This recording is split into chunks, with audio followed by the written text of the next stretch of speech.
Hello guys, welcome to my channel. Today we are going to see how to uninstall a language pack on your Windows 11 computer. So perhaps you were installed various language packs and you might not want the old one being saved on your computer anymore. I show you guys how to remove it. You just need to right click on the start icon and select settings. On left side select time and language. On right side select language and religion.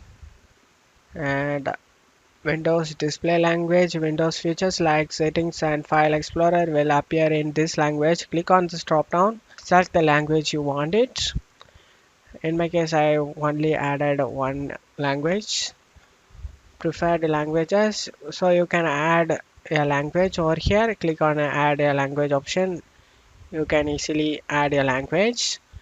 So if you want to delete a specific language over here, you just need to select the three dot icon over here and select remove option guys, and you can easily click on this remove option and remove it.